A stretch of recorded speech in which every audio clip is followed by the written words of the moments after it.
Is it only me, or has everybody lost her audio?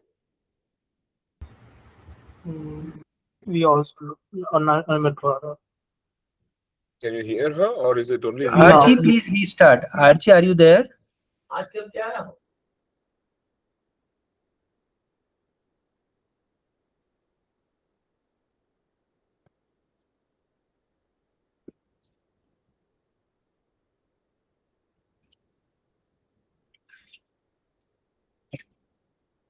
I think I'll start now. Yeah, as it is, I tend to take longer than 1 hour.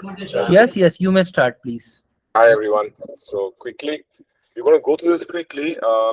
This is not a webinar about ransomware. Okay, it's about what are those big causes that cause ransomware attacks. It's just an awareness situation. I'm not going to necessarily give you solutions on how to prevent or how to build systems that will prevent ransomware attack. There will be a little bit of that because that is a connected topic. We will venture into that by looking at the reasons of why known ransomware attacks happened. Okay, and we'll also look at the incident response mechanism or the lack of incident response mechanism thereof. We'll look at some provisions of laws and regulations. This will be more India focused, but almost all countries have similar regulatory requirements, which also have to be met. Communication becomes a big important part of uh, data breach or ransomware management. Now, ransomware has typically two parts, right? Um, one is where your data is encrypted by a cyber criminal. That is one part. But mostly cyber criminals will take your data, keep a copy with themselves before they encrypt. So when they encrypt your data, you lose access to it. Before you lose access to it, long before they have already taken a copy, right? In most cases, some of them only encrypt, they don't take a copy. So the demand for ransom is two-pronged. One is to ask for money in whatever shape, bitcoins, cryptocurrency, whatever you call it, to help you decrypt your data, give you the decryption key, and also ransom to not expose your data on the dark web or to other interested parties. Okay, so we'll just see what it takes to now increasingly with uh, you know uh, AI based tools. You are saying this in prevention isn't going to happen. You are not going to because you see the Mythos tool of Anthropic found a vulnerability which has been existing in a version of Linux for 27 years. 27 years, right? And nobody spotted that vulnerability. There was no patch for it. This tool found it. Now imagine how many softwares we run in our organizations which are internally exposed, externally exposed. Now, how many vulnerabilities could these new systems find? Therefore, our approach also, our management of our systems also has to change. So we'll quickly look at few of them. I have not covered, like we can't cover everything in an hour, but I've tried to cover the most important entry points for ransomware and how we as auditors can approach and advise our organizations that we work with on which are those parts to critically strengthen. See, when I teach the CISA course, I use this word called appropriate controls. And the example I like to give is, say, Mr. Elon Musk or Mr. Bill Gates. They all live in homes. They all go home after their 20 hours of work. I also come home. I just came home 10 minutes ago, which is why I normally log in 2-3 minutes earlier. I like to log in earlier. But I just quickly came, I changed, I had a glass of water, and I'm sitting for the. We all live in homes. Uh, do I, in my home, need the same level of protection that Mr. Musk has or Mr. Gates has? No. Or do I need the same protection that the Prime Minister of India has? No. Because the threats that apply to me, and if my house gets burgled, the effect is much lesser, right? The impact on me is nothing compared to if someone steals one painting from Mr. Musk's residence or Mr. Bill Gates' residence, that painting could possibly buy some 200 of my houses with everything in it and more. So obviously my level of protection is different. So we will look at it from what are the family jewels, right? And where are those vulnerabilities? Where are the weak points? Vulnerabilities are weak points that you can attack.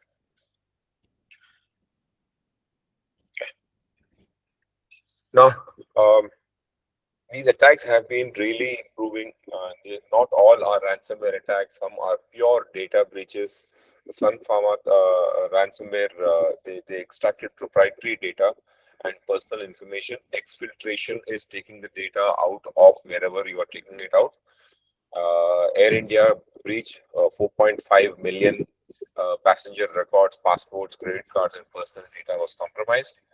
Uh, Banking and financial sector institutions are critically under the microscope because they are prime targets for attack by cyber criminals. And in India, there are three major entities who act as a regulatory bodies for financial institutions. One is SEBI, which controls the stock markets and companies that are listed in the stock market. And there is the Reserve Bank of India, which is the central Bank of India. And then we have the Insurance Regulatory Development Authority (IRDA), who looks after all the insurance companies. Right. So these three major organizations which regulate the functioning of companies in the financial sector, and of course others also when it comes to SEBI, all listed organizations, all companies on the stock market. Now all of these guys are now slowly. Now if you look at their regulations, very interesting. Okay, most of them simply follow the ISO 27001 toolkit. That's all there is to it. Effectively, because the principles remain the same, irrespective of organization. There might be specifics to different industries, to different organizations, but the principles still remain the same. And that's what we focus on. Because once we understand the principles correctly, we can apply that to all situations. Okay. Now, how does this happen really?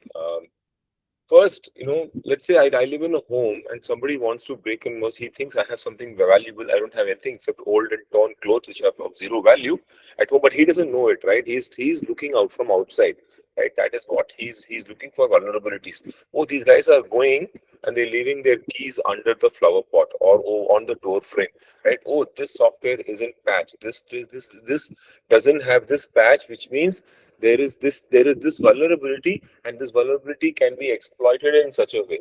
So I'm giving the parallels of a home, but on a computer system software, typically there is a vulnerability. Most vulnerabilities are known, or fresh vulnerabilities are discovered, then they are documented. That documentation of vulnerabilities in software has a very complicated name. They could have called it a list of vulnerabilities, but they decided to call it CVEs, which is Common Vulnerability Enumeration. Enumeration basically is a list. Common vulnerability CVEs, they're given numbers, they are organized by different software. So you have a CVE list for Windows, Mac, all the software used, Office, everything has, or SAP, or Chrome browser, Edge browser, your firewall, everything. There is a list of CVs which are easily accessible. Mostly this is public information. Now, when a person is looking at your system from outside, trying to find ways to enter your system, they'll see, oh, there is this vulnerability because it is this version. Then this version had those vulnerabilities. Can I exploit it? Now, as I said earlier, with AI-based tools, tools are being able to discover vulnerabilities that were not known for up to 17 years, 27 years, right? Who knows? Yeah. Right. Then once they use one of these vulnerabilities to enter your that particular computer system, from that system they are able to traverse the network and map the network out, right? It's like when terrorists are planning an attack. What do? They first go look everywhere, map everything out, see which are the vulnerable points, and then they plan their attack, right? um, Then what do they do? Typically, AD is Active Directory. Active Directory is the directory of all user authentication, right? All user credentials are stored there in most organizations. Some organization will use Google Workspace, some will use Okta, some will use Entra ID on Office 365, but effectively there will be some kind of an identity server in medium to large organizations. And they also figure out how backups are being done, where are backups kept, because backups are very important for ransomware. Especially for ransomware, so far we've been telling people that listen, backups are your best protection against ransomware. But now what is happening is ransomware people are saying, listen, if people are going to take backups, then all this, initial access, dwell, recon exercise that I have performed is useless, right? So now what I'm going to do is I'm going to attack the damn backup first. I'm going to make the backup unusable by encrypting the backup first, and then I'm going to encrypt the actual data so the company can't go back and restore data and make all my effort. See, even cyber criminals worry about ROI, right? They don't want to waste their effort. Then once they find where your data is, what is important data, they exfiltrate. They take a copy of it and they keep it on their servers, on their cloud servers, on their servers, somewhere they'll keep it, right, where you can't access it. And then they'll encrypt your data, even your backups, or make your backups unusable. And then comes the dual ransom demand. First, you pay me to decrypt your data, and you pay me to not expose your data on the public internet. Okay. Our next CISA course starts on 23rd of August. I'll be taking it. It runs Saturday and Sunday only, 4 hours a week. It's a total of 40 hours. This is a review course, right? And it's a mix of. I try to explain all the concepts. I have also done a risk assessment of the CISA exam, and I used to and I teach all the important concepts that will help you succeed. I also have a website which you will be given, mostly free access to, where you can go and answer questions and practice these CISA question papers. There are over 1,500 questions there, or maybe 1,700, I don't remember, which you can practice on your own and get a feel of doing multiple choice questions on a website. You can do that. Um, I also give you tips on how to approach questions, how to answer them, what are the critical things to look for in questions. So I look forward to seeing some of you in the next session, 23rd August to 26th September. Okay, this is the biggest, most recent ransomware attack. All India Institute of Medical Sciences, large hospital. People from all over India come here to be treated. Some of the best doctors in the world work in AIMS, and I'm not. This is not an idle post. Some of the best doctors in the world, because there are so many patients who come to this hospital. The doctors there, of course, they are under tremendous stress and all that, but they get so much exposure to treating patients that they are really good at identifying diseases and finding solutions to them, right? Um, AIMS had a very flat network. What is a flat network? If you are at home right now, we have a flat network, which is all our devices are connecting to one Wi-Fi router. That Wi-Fi router is connected to the internet. We all have flat networks, right? How would you segment it? Now, when you check into a hotel, you get a key card. Can you access all rooms? No, right? Your access is segmented. You can only access your room, and you can access some public areas. Now, even those public areas are not accessible to everyone. Some public areas are only accessible to registered guests, legitimate guests. Some public areas are accessible to people who can walk in. For example, restaurants, they are open to anyone who can walk in, but maybe the spa or the swimming pool or some other facilities may only be available to registered guests, right? That is segmentation of access. Similarly, networks should also be segmented by function, by department, by data, by usage, by access. There are various ways. Every organization has to find its own way of segmenting. The advantage of segmentation is that if one segment is exposed, then only that segment is exposed. You can keep you can contain any kind of breach that happens. You can contain it, right? The first principle of incident response, after you have detected something, after you have identified what has happened, is to contain it, reduce it from spreading further. When you're a fire, you are putting it out, right? But you also think about it. You are focused on, can I not let this fire spread?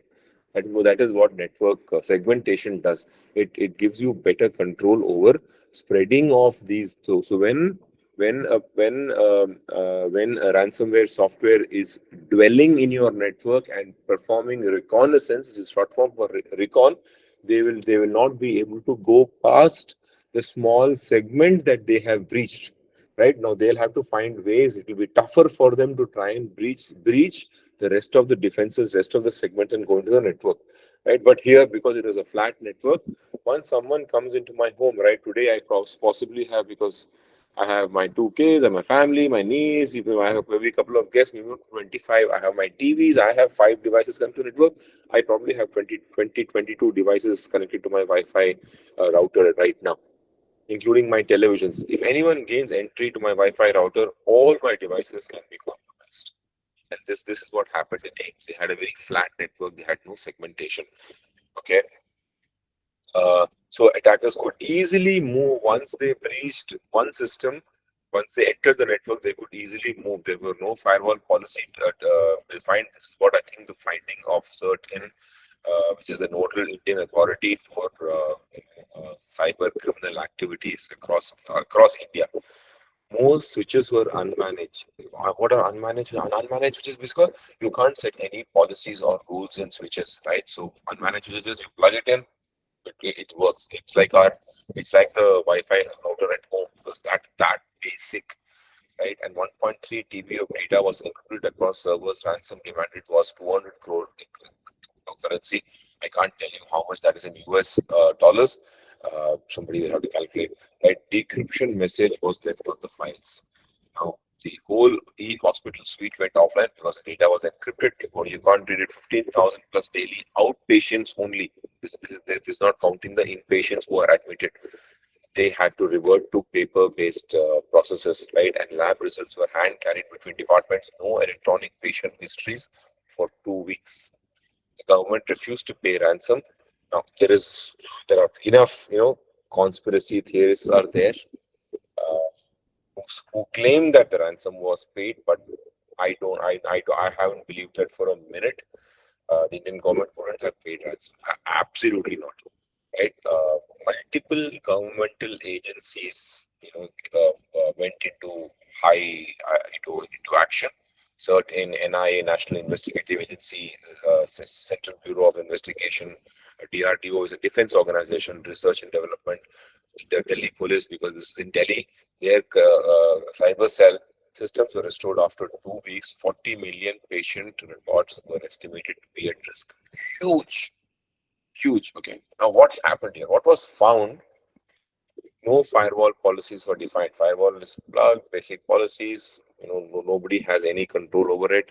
No incident response plan, right? So what did I tell you? Once you detect something is happening, you have to identify what is that, right?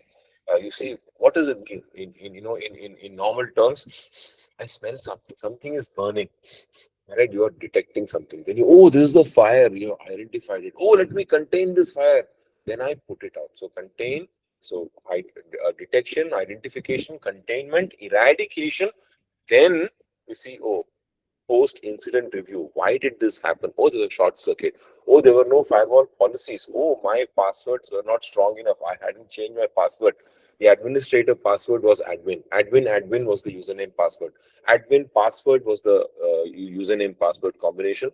Anybody can guess it and hack it. Okay. Most network switches are unmanaged, which means you couldn't create network segments, right? It was one flat big network like we have at home. I have 22 devices right now connected to my, right? But in organizations, you must segment networks, and for that segmentation, you need managed switches. Backup server was also on the same flat network, right? That also got encrypted. So the consequences was 40 million records, 45 million records were at risk. Data was listed for sale on dark web. 2 weeks of manual operations of 15,000 plus daily outpatients were done on paper.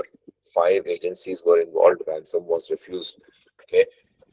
Now, according to Sophos, now Sophos is a is a cybersecurity, data security, information security company, obviously they will say that the impact of cybersecurity incidents is large. They would have had their methodology to figure out how they came to 961,000, almost $1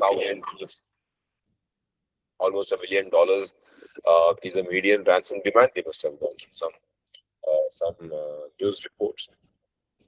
Average cost of recovery, excluding the ransomware payment, is itself, they said average recovery cost is $1 million. Right, 23% of organizations take 1 to 6 months to recover. 88% Indian entities pay the ransom, one of the highest rates globally. Paying the ransom does not guarantee data recovery, and the ransom funds further attacks because they are now able to, the cyber criminals are able to put more infra, afford more infra. They only need to get in once. They only need to get ransom from one person. They can expand their operations, right? It's like saying, for example, I'm a software developer, right? I even now I develop websites, mobile apps.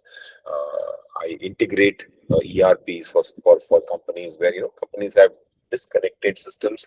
I will write clues and integrate data, either using custom code, API, or even enterprise integration platforms are there. Uh, Either whatever the company prefers, I write those things. So I always say, yeah, one big customer. If I get, I can have four more people, five more people. I can have, then I can have a marketing team, a sales team. Then I'll grow. Like the first one who pays the ransom feeds that ransom beast more and more. Okay. Most important way of is unpatched systems and unsecure systems. We look at it. Patch cycles in India, especially, they lag by weeks. What does that mean? Which means Indian companies don't patch systems for weeks after the patch has been available. Till the patch is not available, you can only do so much, right? But once the patch is available, you must patch as soon as you can. Stolen credentials, username, password, same username, password used on multiple sites, right? On official sites also, on financial sites also, on personal sites also, never changed for months on end. No multi-factor authentication implemented, right? Even multi-factor authentication is now being taken over. So you have to, even your device, for example, even your phone where you get your multi-factor, even that you have to secure. You must have heard this saying, right? The chain is as strong as its weakest link. If your weakest link is your Android or iOS phone, then your MFA can also get compromised. Your MFA is compromised, your identity is compromised, your office network is compromised, right? People gain access, then they elevate themselves to, maybe you're the administrator who didn't take care of your phone, right? Who didn't keep your phone safe. Malicious emails also continue to be a large way, or a large popular method of delivering payload. What is a payload? This terminology comes from missiles uh, or other ammunition. I think I'm not a defense expert, but I know from missile, where a missile carries a payload, which is the bomb, right? So the missile is the carrier. So email is the carrier of the payload, which is the ransomware or other malware, right? And email is the delivery mechanism. So that's what we call a payload. Malicious email carry that. Okay, they'll have macros, they'll have files. When you open them, they will run some code, and people typically click on these things. Identity is becoming more and more critical to protect your identity properly. Most ransomware enter and exploit weak admin credentials, right? And not zero-day vulnerabilities. Zero-day vulnerabilities are those for which have not been discovered yet, right? Uh, they find leaked password databases of leaked passwords, and stuff credentials means you keep trying different credentials, and hopefully one will hit. If nothing hits, they go away and they look at something else, but they only need to succeed once, right? But we as protectors have to succeed repeatedly, right? They use phishing for MFA codes. They compromise a domain admin account. Domain admin account, once it's compromised, the whole domain is in the hands of the cyber criminal. Service accounts are those accounts where we don't log in. Or typically, either you can have service account or you can have interactive accounts. Interactive accounts are where you log in, you enter your username and password. When two systems are talking to each other, they are using service accounts, right, to run the software that is talking to each other. For example, when you go and buy something on an e-commerce site, a request is sent to your credit card company is sending data back. All those softwares which are doing this communication are actually using service accounts. Now, which means service accounts become very critical to share information between each other, right? Now, if one service account is compromised, if someone gets the credentials of a service account, then they could easily get into that system because the system is running with the credentials of the service account. Now, service accounts should not have elevated admin level credentials. They should have bare minimum rights required to run just that service. That's it, right?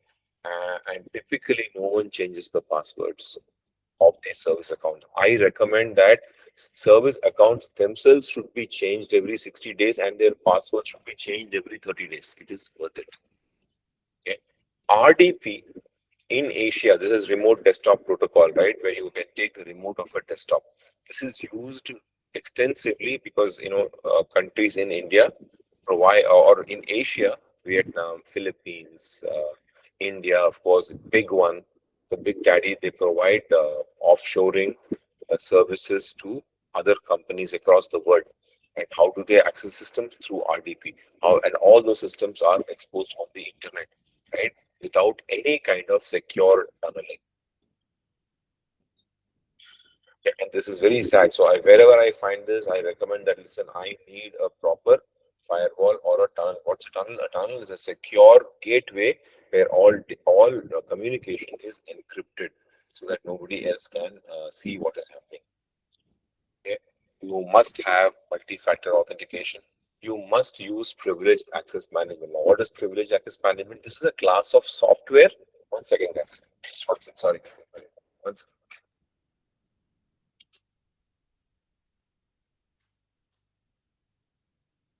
Privileged account management is a process, is a control, is a process of controlling administrative access to IT systems. Who is an administrator? Most of you would know this, but for those of amongst us who may not know that, I'll say administrators are people who can do everything on any system, right? I am an administrator of the laptop I am currently delivering this from. I can format this laptop, delete everything. If you are a non-administrative standard user, you will not be allowed to do it. You will be asked for admin credentials, right? So this applies to all IT systems. There will be one God who is the administrator. There might be a domain administrator, there might be a super administrator. There may be different levels of administrators. Now, privileged access management is a control which can be either be implemented administratively, which is by having some approval mechanism. Okay, what do you want to do? I want to make this change. Okay, why do you want to make this change? I want to make this change because of this. Okay, go ahead and make this change, right? Okay, I have made this change. Okay, let me come and check. Have you done this correctly? Yes, you have done this correctly. So request, approval, perform, request, authorize, perform, approve, right? These are the typical 4 steps of change management. Somebody will request, somebody will study the request and authorize the change, right? And somebody will perform the request and somebody will then approve the request, right? You at least need 2 people. The requester can be the performer, but the requester cannot be the authorizer and the approver. The authorizer and the approver can be the same person. That's all right, right? At least the same. So now, when you have a privileged access management, there are various levels. Then what happens is if this is a technological control implemented by using a privileged access management software, then the software will monitor the actions and log them, record them. See, this administrator access this system at this date and time and perform these operations. Here is a video recording of what all that person did. Okay, so the person is now knows that administrator. Oh, everything I do is going to be captured, so I am going to be careful. Also, if there is unauthorized use of administrative accounts, that can also be tracked later at least. Okay. least privilege. This principle is very important. Many companies, what they do is, oh, you are a trusted user. It's okay if you have more rights. No, every person in any organization, and this is not personal, this is simple, good hygiene. Every person in every organization should only have as many rights required for that person to do his or her job, no more, no less. Okay, that way you keep exposure of if that person's identity is compromised, if somebody manages to, popular word, hack somebody's identity, your exposure will be limited to what that person is allowed.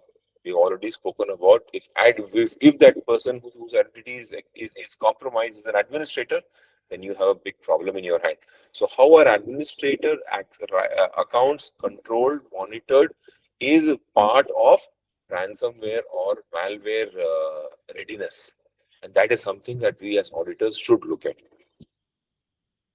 As far as possible, all remote desktop, no, not as far as possible. If you are accessing or you're doing a remote desktop access over the internet, always have some kind of a tunnel or a VPN where the data is encrypted, where nobody can enter the tunnel without the right credentials.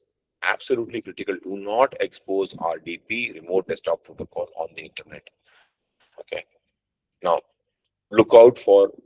So you see, this is also another thing I point out in my CISA course is that people say, and even for many years, even I asked this question: why should I log successful login attempts? If somebody successful login, why should I log? It makes no sense, right? I only need to log. I need to only create a log. I only need to know if someone failed to log in, right? For many years, I didn't understand it. Then I understood this to say, oh, this is very important, right? IR is only required to log in Monday to Friday, 10 a.m. to 6 p.m. Why is he logging it at 2 a.m.? If you did not have a successful login record, you wouldn't know that. Then somebody will call IR, did you log in yesterday, 2 a.m.? He says, are you mad? I was fast asleep on a Saturday night. Are you mad? I have better things to do in life, right? So, no, I didn't log in. Oh, then something is happening. IR, your account is compromised. Okay, quickly change password, quickly change MFA token, see what you can do. Okay, so those kind of logs, keeping logs is not important. Monitoring those logs is also critical. Therefore, those logs should give you the right information. For the logs to give you right information, the right information has to be logged in them also. Okay. Vendors are another big problem. Many companies outsource their work to vendors. The security posture of your vendors are also important. Right? And vendors typically, to save money at their end, will use the same credentials across multiple clients because most vendors work with multiple clients, right? Right.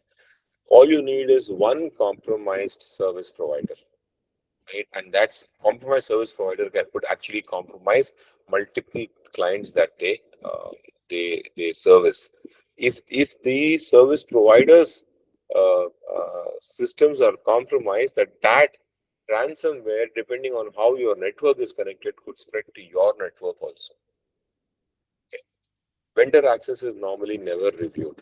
Right? Vendor is doing their job, they need the access, so keep no review is done. Vendor employee is leaving. What is the process for managing their access? Nobody cares. All that is only applied to internal users. Right? Um, Supply chain attacks is very important. Okay, like right now, I think this is from an Apple Mac OS laptop. I have an update pending, right? You all get updates, right? Update this software, upgrade your Windows, upgrade your Android, upgrade your iOS. We get these upgrades. Um, what malware people are doing is that they are compromising the server from which these updates are coming and inserting malicious code into those updates only. I am here, poor fellow IR, sitting that, oh, I've got an iOS update. It's come from Apple, but someone has compromised Apple's updates, right? So make sure, first thing you make sure is you always take updates from trusted, authorized channels only. Don't accept updates from anywhere else for any software, however genuine it may feel. Now, is that 100% guarantee? Nothing in security is 100%, but you can minimize your risk you can hope that larger vendors have better control over their update or software distribution mechanism than smaller vendors would have, unfortunately, right? So be very careful. One of the things that we say is that depending on the criticality of the organization and its data, update only some computers, right? And as far as possible, update computers on an isolated network, segmented, there's only that system, then observe its behavior for a few days, then only update all the other systems. In many cases, this is feasible. In some cases, it is not, right? Then you have to have alternative mechanisms and controls. Okay. How do you control vendor risks? The contract becomes the key starting point for managing the vendor's responsibility and to ensure that the vendor is accountable. Now, remember that whatever happens at a vendor site or due to any compromise at the vendor continues to be your responsibility, your organization's responsibility, or the responsibility of the organization which has outsourced its work to vendors. Vendors may be responsible, there may be some problem, but you are still accountable. Right, the vendor is not, you can't say, oh, this vendor did this, right? You are still accountable for it. The law will hold you responsible for any breaches at your vendors. Now, do you know if the vendors have subcontracted it to someone? You should know it. That should also be in your contract with your vendor. If you subcontract my work to some other agency, organization, human being, it has to be with my approval after I study whatever other security risks. That's also very important, right? Don't give continuous access to vendors. When I teach the CISA course, I also give them a specific example from my own life when the vendor was given unlimited, unmonitored, 24/7 access, whatever they wanted to, because this guy who was the application owner did not want to wake up at strange times. So once I joined this organization, I told them, listen, either you do this like this, but here I'll have to then wake up at 11 o'clock, right? And then I said, yes, you have to. It is part of your job.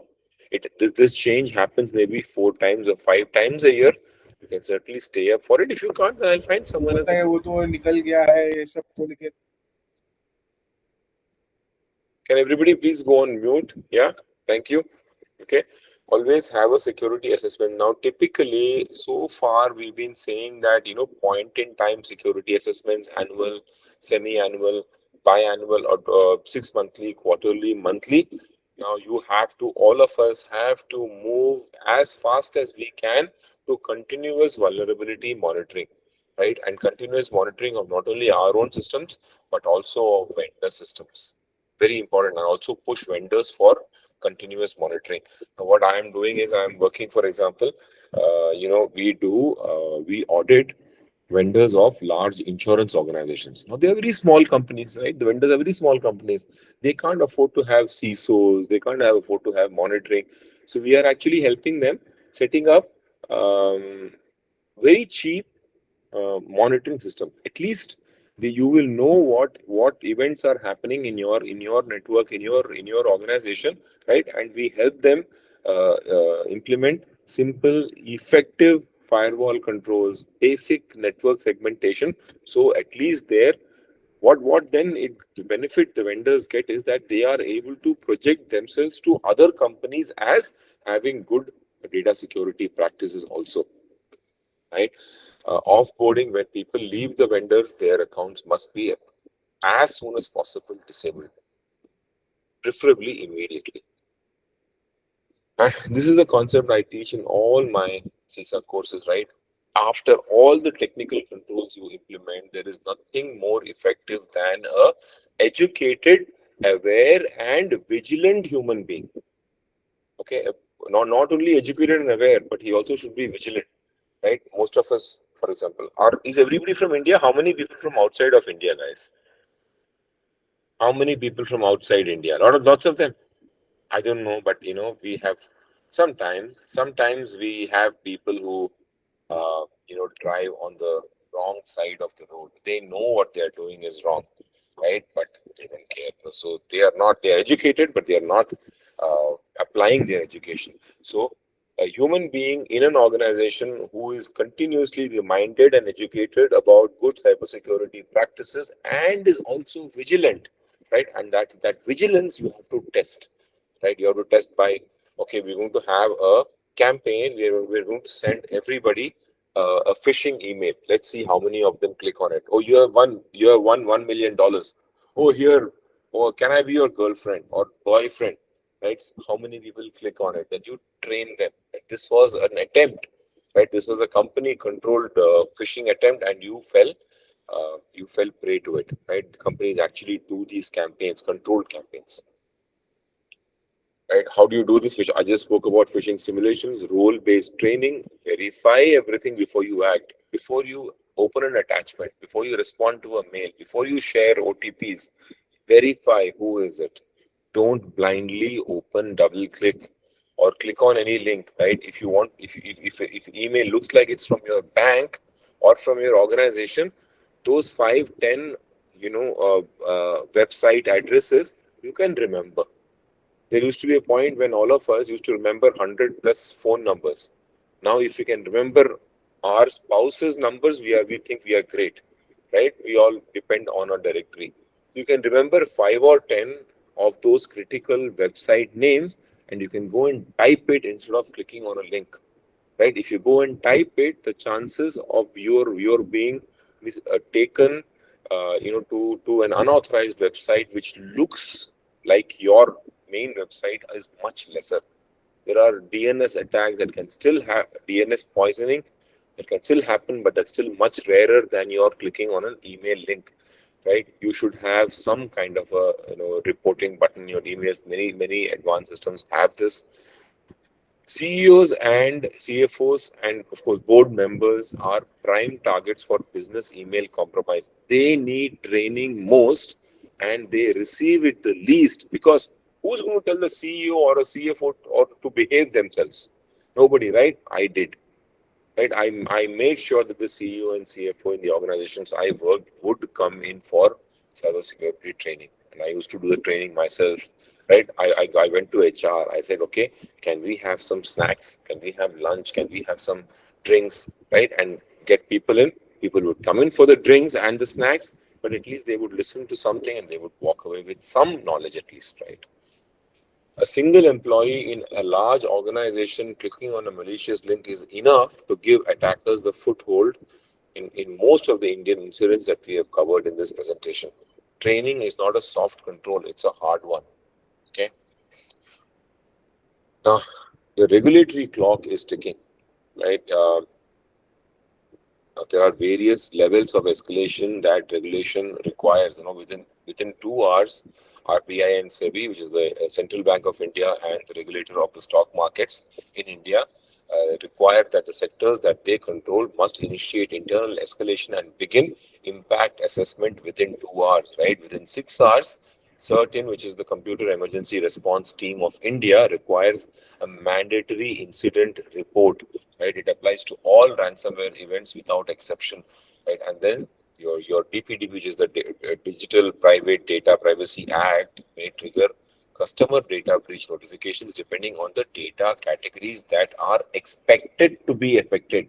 Even if you think that there is some personal data or customer data might be affected, even if you don't know, you have to inform at least that you are investigating. Then if you find that no personal data has been leaked or breached, then you can inform them that it's all clear.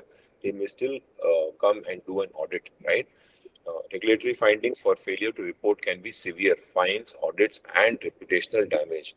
Non-compliance with certain 6-hour reporting window is a regulatory offense under the IT Act 2000.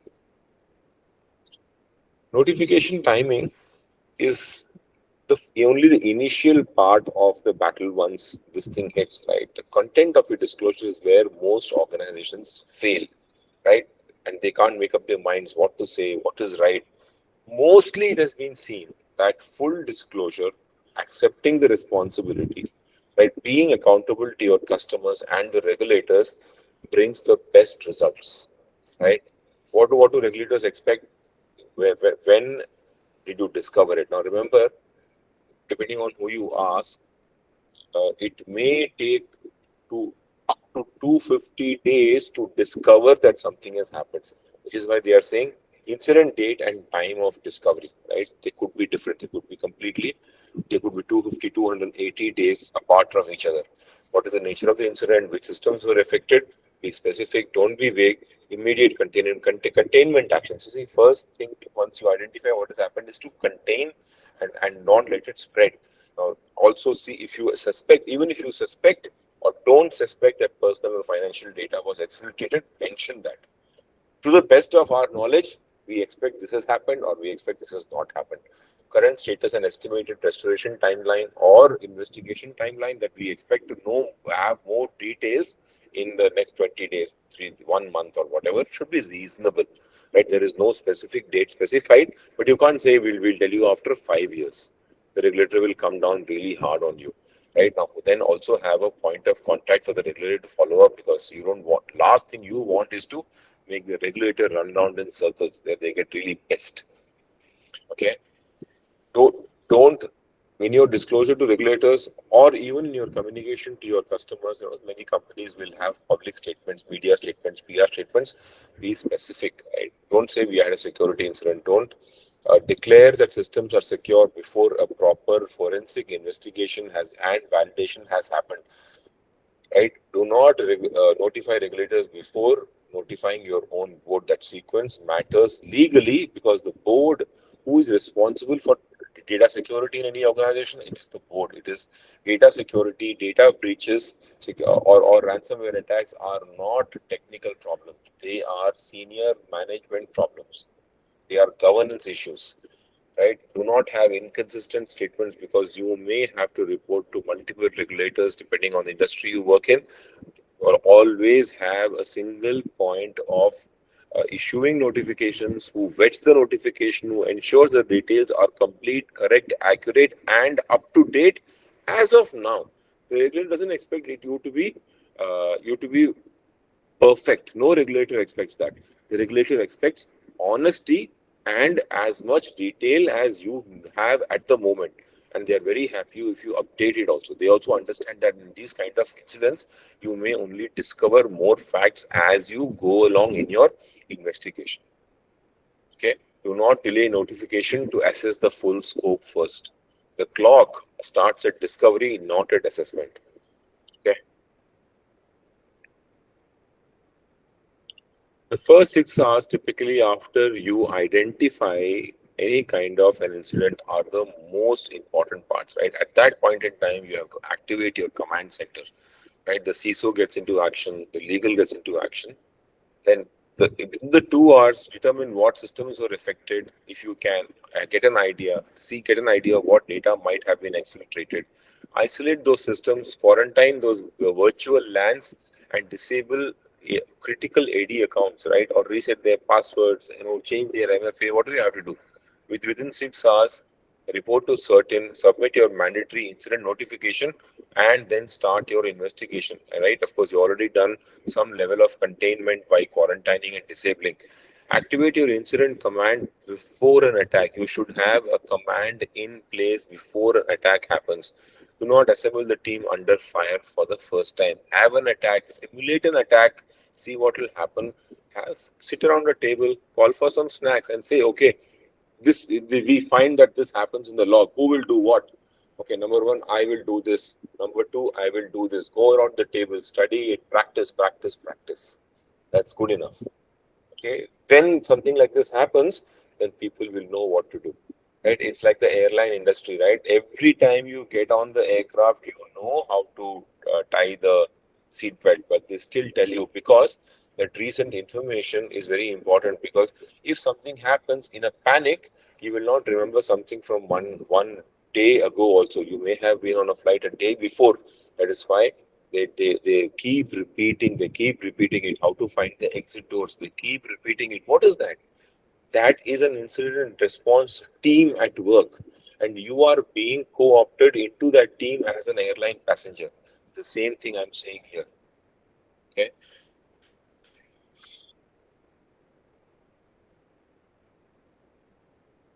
Typically, typically the attackers stay in your network for a long time. right? And they are mapping the network. First, they will take your data out to cloud before triggering encryption.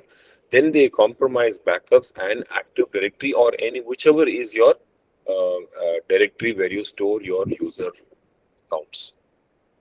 Right? They encrypt only after maximum leverage is achieved. What is maximum leverage? As much data as I can get.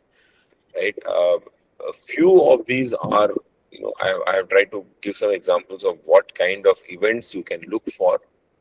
Now, if you restore a backup taken during the time that the ransomware software or the malware is sitting and watching, then the malware also understands where that backup is coming from, right? It also introduces the attacker to the malware, right? So understanding that something is there, looking for some kind of anomalous behavior or software is a continuous process. Pay or not pay ransom is a board decision. Okay. Also look at your country's laws. Some countries may have laws saying that you're not allowed to pay ransom. Should I restore or should I rebuild? Typically in systems, rebuild is better because rebuilding mostly is guaranteed that it kills any kind of malware sitting in your system. Rebuilding systems reduces the risk of reinfection, but rebuilding system is not the only answer. You have to protect all those 5 things that we spoke about to ensure that your systems continue to be safe even after you have rebuilt them. Do not declare an all clear till you may have a forensic investigation going on, till the forensic investigator gives you the go ahead, till the regulator gives you the go ahead, right? Till you tell the regulator and the regulator acknowledges that they are also in agreement, right? You may have national level investigative agency. For example, in the US, I think the FBI may get involved in some large cases. Okay, always get an independent third party to verify that your systems are safe. Do not always. This is not to say that internal IT departments are not competent, but remember that independent views always carry more weight than internal people claiming, right? Their claims will have less weight. Independently, if some third party, a reputed third party with good credentials and with experience of managing situations like this declares that this is safe, then you have a better chance. They can still get it wrong. They might not have found something, but at least you have done everything you could. Okay, cyber insurance, uh, it covers a lot of things. It doesn't cover a lot of things. What is important here is that we have to, when we take cyber insurance, we have to ensure that our organization has identified the business impact of various cyber incidents and then take a cyber insurance policy which is commensurate with that impact. Right? Many organizations find that, oh, I didn't cover this. Oh, this shit happened. I didn't cover this. Right? It's like our own insurance, right? When we take medical insurance, when we actually unfortunately end up in hospital, then we file a claim. The insurer will say, but this is not covered. Right? Dental is not covered in your insurance. Something else is not covered. This surgery is not covered. Exactly the same thing happens in organizations. It's unbelievable sometimes, but it happens, right? So what are those things? If you see here, I have mentioned mostly 6 big heads that you must look at when you and ensure that not all may apply to all organizations, but broadly, I think most of it will apply to most organizations who are going to go for a cyber insurance policy. Okay. Cyber insurance may not cover state-sponsored attacks. They may refuse insurance coverage if your controls were inadequate, right? If the certain listed threat actors are involved, then insurance companies will not be allowed to pay ransom to them. So if those people who are listed, let's say, as terror organizations, and you will not be able to pay ransom to them, right? It's OFAC is a US organization. I think it stands for Office of Foreign Asset Control or something like that. You can look it up. So they have a list of threat actors. If your cyber criminal is on that list, you will not be allowed to pay ransomware to them, right? If you have unresolved vulnerabilities that you are known but you didn't patch them and that caused the incident, right, you will not be compensated for that. So just taking cyber insurance is not enough. You have to ensure that you protect yourself. It's like saying, I took a medical insurance policy, but later or at the time of taking the insurance, I had a certain illness which I did not declare. If the insurance company finds that out later when you actually raise a claim, they will refuse it exactly like that. If your controls are not effective, if they're not present, even if you have a cyber insurance policy, the insurance policy can refuse to pay the whatever the damages that you claim. Okay. Always have these, I just mentioned this, right? Tabletop exercises, right? IR stands for incident response. Sit on a table. Okay, if this event happens, then what? Who will do what? Everybody put up your hands. I'll do this, I'll do this, I'll do this. Okay. Now listen, then we find a gap here. Then this might happen. Okay, let's make a note of it. Let's go and change our incident response plan. Let's get back together 2 weeks later, sit around, and then we'll discuss this plan again and see if we can think of something else. These are tabletop exercises, right? Always have offline. Immutable means something that can't be changed, right? Air gapped is there should be a separation as much as possible, a physical separation between the networks where the backup is stored in some other building where the network is not connected, right? And make sure that the backup is actually not itself encrypted, or don't override backups. At least have some backups which are maybe a day old, a week old, depending on how many transactions we are talking about. Sometimes you may not be able to afford a whole day's recreating a whole day's transaction. Then you may have to have hourly backups. So many kind of those systems you have to take based on your own organization's risk acceptance ability. Okay, extended detection and response is like antivirus software with additional capabilities. SOC is security operations control. Again, you don't SOC doesn't have to be a very complicated, very expensive setup. There are easy ways of setting up SOCs for much cheaper prices also. Okay. Um, Free ransomware readiness assessment tool is available from CISA. You can look it up. CISA is not ISACA. CISA is an American organization focused on information security. Right, the RBI cybersecurity framework and the SEBI's CSCRF. These are, as I said initially, mostly aligned to ISO 27001 principles. Right. Yeah, I thought we should like that was. Yeah, it's okay, but the down and down if you hold it. You don't want to say it's okay. That's it.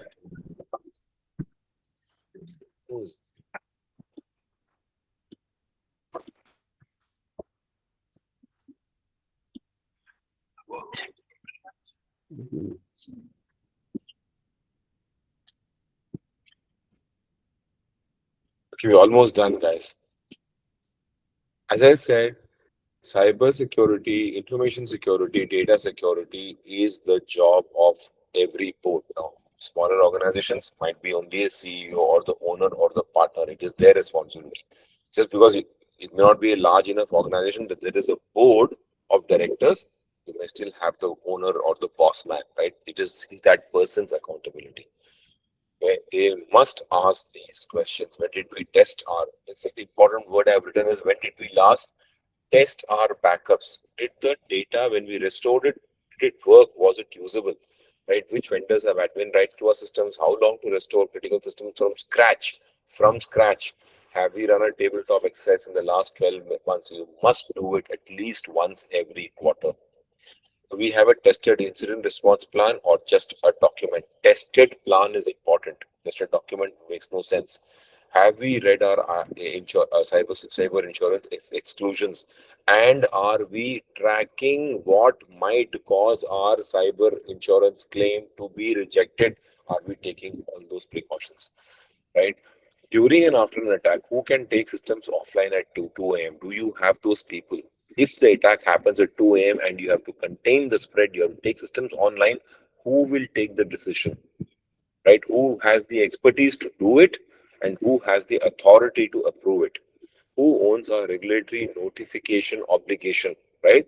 Your attack happens at 9, your PR department is asleep. They said, I'll come at 10. The 6 hour time window has passed. So even that has to be put in your incident response plan. Do we have an out of band comms channel if email goes down? Out of band is out of your normal way of communication. How can we communicate? Now, most of us are communicating on WhatsApp, so at least that is there. Okay. All right. Legal counsel briefed on ransomware protocols, public statement strategy if data leaks. My mind, just be open and clear about what you suspect have happened. When you find out what happened, declare that also openly. Once you admit your mistakes or whatever it is that open, people are more forgiving. Readiness is your only defense. A ransomware event is an existential business crisis. It has caused businesses to shut down. Prepare before, respond fast, verify everything after, then build your controls and keep monitoring controls and keep improving them. Okay, that's it. Any question? We can take a couple of questions if you have. Any questions? Did it make sense? Anyone? Did it make sense?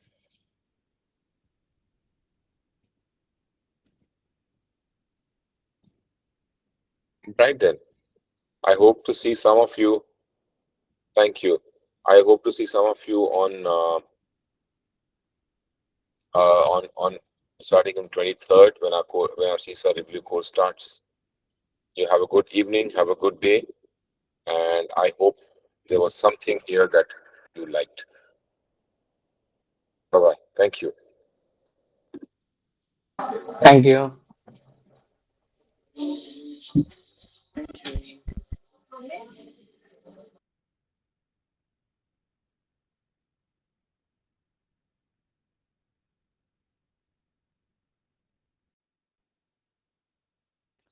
Thank you so much. Bye now.